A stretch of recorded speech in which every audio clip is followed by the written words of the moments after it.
भव्य निमित्त आम्ही आयोजित केलेला आहे. पण या निर्धार मेळाव्याची दिशा आपल्याला लक्षात आली असेल. हिंगोली जिल्ह्यातल्या तिन्हीच्या तिन्ही विधानसभा शिवसेना जिंकू शकते हा निर्धार या शिवसैनिकांनी केलेला आहे.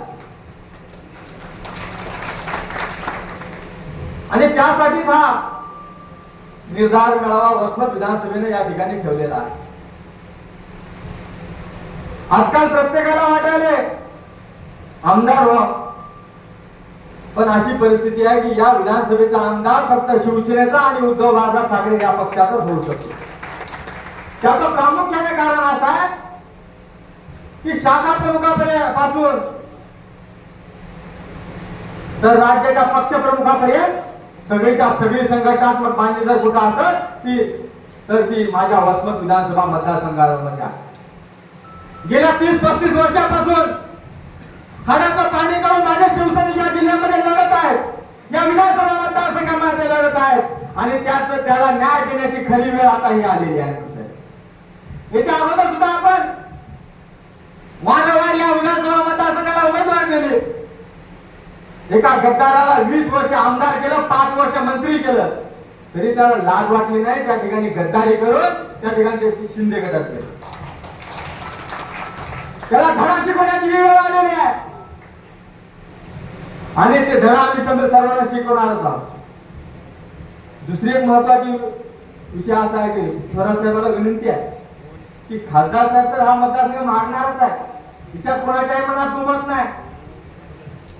पण आपण मातोश्रीचे सेवक आहात, मातोश्रीचा आपल्याला आशीर्वाद आहे आणि आम्हाला माहित आहे की आपण मनावर घेतलं तर हिंगोली जिल्ह्यातल्या 3 विधानसभा नुसत्या घेणारच नाही तर तिच्यावर भगवा पडेल राहणार. आम्ही पाहिलं ज्यावेळेस संघटना असं वाटलं होतं काही चोरांना की आम्ही म्हणजे संघटना, मांड्या थापटणं म्हणजे संघटना, मांड्या थापटणं म्हणजे पक्ष, गद्दारी करून त्या ठिकाणी शिंदे गटात गेले. पहिल्या दिवशी रडले, दुसऱ्या दिवशी शिंदे गटात गेले. असं वाटलं होतं की आता शिवसेना हिंगोली जिल्ह्यातली संपत्ती. पण त्याच वेळेस पक्ष प्रमुखानं आदरणीय बबनराव थोरात साहेबांची संपर्क प्रमुख नियुक्ती केली आणि या भगवा हिंगोली जिल्ह्यामध्ये पुन्हा एकदा भगव्या झेंड्याला सुरुवात झाली. गावागावाच्या गावाला लागल्या, गावागावात पक्ष उभारणीचं काम त्या ठिकाणी सुरू झालं. प्रत्येक बाबतीमध्ये संघटनात्मक काम सुरू झालं की आमची महिला आघाडी असेल, कामगार आघाडी असेल, शेतकरी सेना असेल किंवा शिवसेना असेल, प्रत्येक संघटनेमध्ये काम सुरू झालं आणि पुन्हा एकदा लोकसभेची चावल लागली.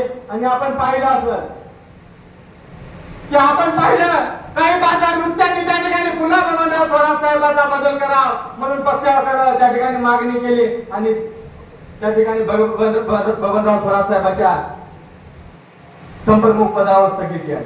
आम्ही सगळेजण गेलो नागेश दादाच्या नेतृत्वाखाली त्या ठिकाणी आणि त्या ठिकाणी पुन्हा एकदा स्थगिती उठवली आणि त्या ठिकाणी मला आठवते आजू गोपाटे त्या ठिकाणी उद्धव साहेब म्हणले होते आम्ही दिलाय बबनराव थोरात आणि कामाला लागा थोरात. आणि आम्ही त्या ठिकाणी उद्धव साहेबांचा आशीर्वाद घेतला आणि सांगितलं की साहेब किमान 1 लाखाच्या वरच्या फरकाने आम्ही नागेश पाटलाला त्या ठिकाणी निवडून आणू आणि त्या ठिकाणी प्रचंड बहुमतानं नागेश पाटलाला आम्ही निवडून आणून दाखवू.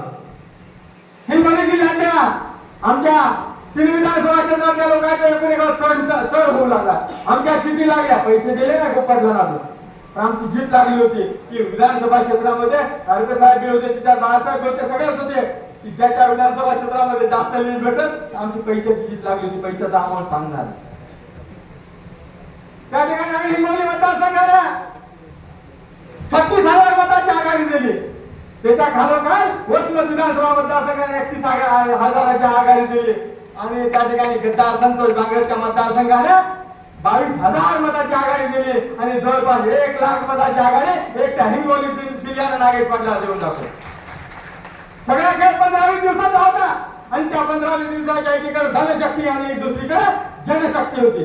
अशा पद्धतीने या हिंगोली जिल्ह्यावर आम्ही भगवा शेत करतो. तसेच साहेबांना पुन्हा एकदा कळकळीची विनंती करतो, एखादी अवघड जागा घेण्यापेक्षा साहेब पक्षाला सांगा त्या तिन्ही जागा आपण मग शिवसैनिकाच्या मनगटाच्या जोरावर जिंकून दाखवू. तुम्ही या तिन्ही जागा सोडून घ्या, निश्चितच 3 आमदार शिवसेनेच्या आणल्याशिवाय आम्ही आणून दाखवल्याशिवाय राहणार नाही. आणि तुम्हाला माहित आहे आम्हाला तुमच्या नेतृत्वावर विश्वास आहे. तुम्ही जिल्हा परिषद नगरपालिका एखादी जिंकवल्या आणि येणाऱ्या काळातला मागच्या काळातले खासदार तुम्ही जिंकून दाखवले आणि निश्चितच येणाऱ्या कार्यकाळामध्ये तिन्हीच्या तिन्ही विधानसभा आपण जिंकणार आहोत. दुसरी एक महत्वाची गोष्ट आहे, आपल्याला महाविकास आघाडी म्हणून प्रत्येकाचा आदर आहे, पण त्यांनी सुद्धा विचार केला पाहिजे. राजकारण करत असताना ज्या संघटनेचा शाखा प्रमुख नाही, ज्या संघटनेमध्ये पदाधिकारी नाही, ज्या संघटनेमध्ये तालुका प्रमुख तालुका अध्यक्ष आता निवडाले, त्या संघटनेनं तिकीट मागणं किती योग्य आहे या गोष्टीचा सुद्धा विचार करणं गरजेचं आहे.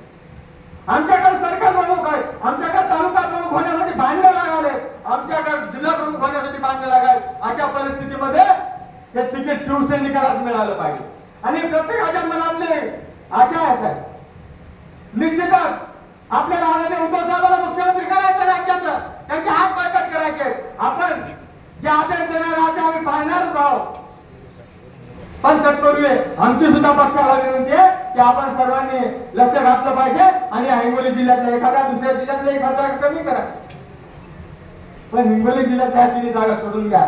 निश्चितच आम्ही भगवा फडकल्याशिवाय राहणार नाही. ताकदीनं शिवसेना आपल्या सर्वांच्या पाठीमागे राहणार आहे. एवढंच बोलतो आणि थांबतो. जय हिंद, जय महाराष्ट्र.